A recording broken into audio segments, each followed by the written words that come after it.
no gain. So why do we try so hard to avoid pain at any cost? It's 1994. The orderly rolling my gurney down the hospital corridor comes to an abrupt stop before an imposing set of double doors. Okay, he says, get your kiss. My wife leans down to kiss me, smiles through teary eyes. Moments later, the nurse is scooting me over onto the operating table. I joke with the anesthesiologist. I recite psalms to myself and wonder distantly, why am I not scared spitless? The surgeon, Dr. Pravasti, slices open my chest, cracks my sternum, separates my ribcage, compresses my lungs like empty sugar bags, and stops the beating of my heart to cut out a piece of my pericardium and use it to patch a hole between my heart's upper chambers while rechanneling the flow of blood through two misdirected veins. I don't remember that part. I was 34 years old, and I hadn't had a heart attack or heart disease, no palpitation, shortness of breath, or tingling my fingers, so how had I ended up going under the knife for open heart surgery? Migraine headaches. I was in my late 20s when my first migraine hit me, with a punch like Mike Tyson on steroids.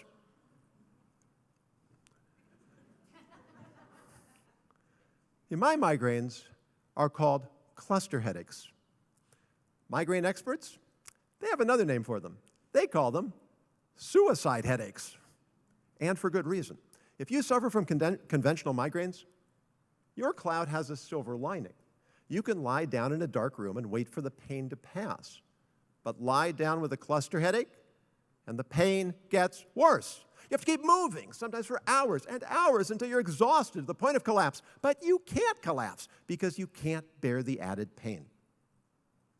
For several years, I managed my headaches with chiropractic, but when my wife and I moved to Atlanta, I wasn't able to find a chiropractor who could help me.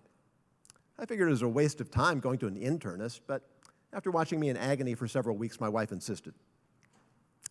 Dr. Schleifer immediately identified my heart murmur, as had every doctor who examined me since I was an infant. They all dismissed it as benign, but Dr. Schleifer was thorough. Through a series of tests, he discovered the hole in my heart that every other doctor had missed. And thank God for that. Had my condition remained undiagnosed, eventually, accumulating pressure would have forced blood up into my lungs, causing my entire cardiovascular system to start shutting down. At that point, I would have needed a heart-lung transplant to save me from a lingering, agonizing death by asphyxiation. Through the ages, philosophers have pondered, why do bad things happen to good people? But what if they're not bad things? What if the pain we experience is actually in our own best interest?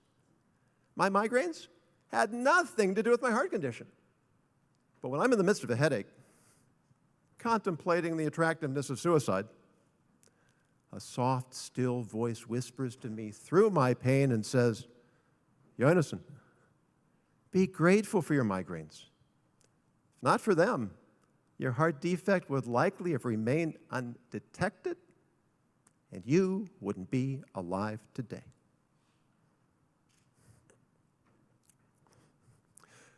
When I started my speaking business, working with leaders to help them appreciate why good ethics is good business, I felt like a man on a mission.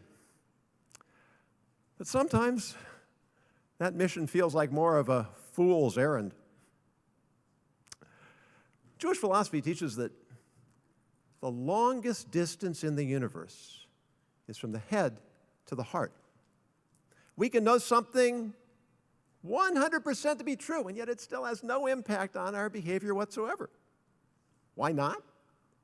Because there are two types of thinking. We'll call the first the compliance mindset, which is all about reaching benchmarks, meeting expectations, and checking boxes. The other we'll call the ethical mindset, which is thinking outside the box, breaking new ground, going above and beyond. The compliance mindset asks, have I done everything I'm required to do? Have I done enough to make sure I won't take the blame? Just how much can I get away with? But the ethical mindset asks, have I done as much as I can and ought to do? Have I taken responsibility for raising the bar higher?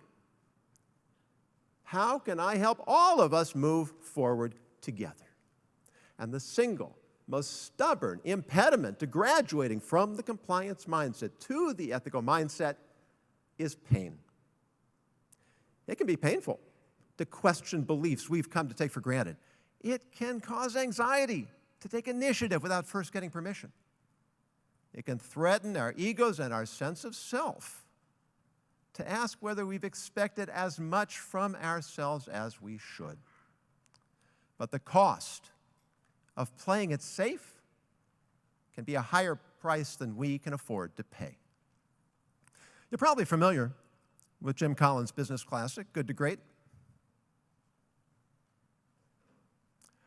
It profiles 11 companies that experienced extraordinary growth over an extended period of time, but the book's 2 decades old now, and it is edifying to look back and see who's on that list.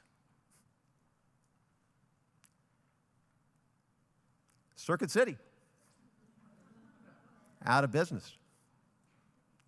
Wells Fargo, plagued by scandal after scandal.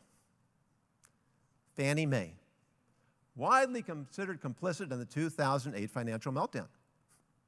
That's almost 30% of the list. What went wrong? One word: complacency. Because as hard as you have to work to make it to the top, you have to work every bit as hard to stay there. The compliance mindset convinces us to not rock the boat, not fix what isn't broken, not court trouble by challenging the status quo. But the ethical mindset calls on us to not only see the bigger picture, but to examine it from every possible angle.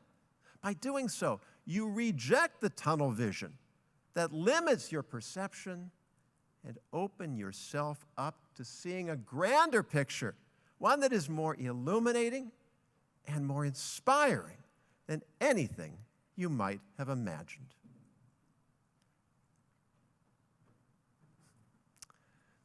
You don't have to like pain. If you do, you might consider therapy.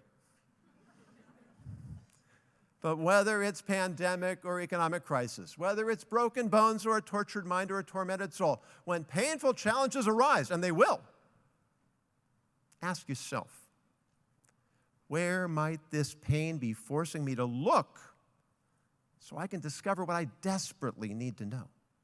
Where might this pain be steering me that I might never have otherwise thought to go?